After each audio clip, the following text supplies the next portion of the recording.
all that. At Right. some point, you suddenly, before you wake up one day and say, oh, am I the bad? I might not believe the same values that Nazis or these type white nationalists have, right. but I'm doing the same things they would do and they find okay.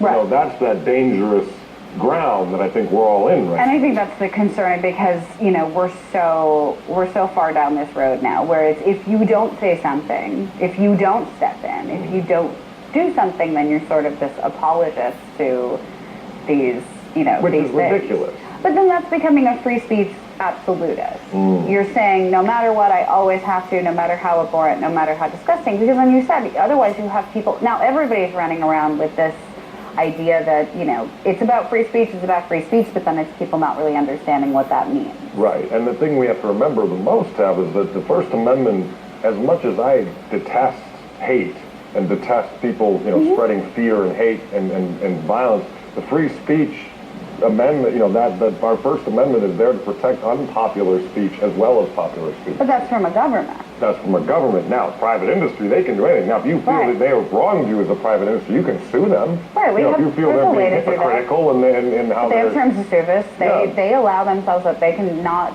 you know, we have rules. We also have laws in this country that businesses are allowed to not serve anyone at their discretion. Yeah.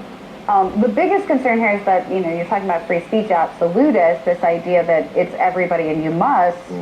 I wonder, you know, I asked you, the ACLU sued Charlottesville for that march to take place. Yep. This is where a lot of, like, the ACLU was helping the group that was putting on the march that ended in violence and brought this all to the forefront, though I don't think it should have taken that. I think you probably should have noticed. Yeah. If you didn't notice that there were people acting like Nazis running around, that's a whole nother conversation. But is it splitting hairs? Because now the ACLU says they won't protect anybody.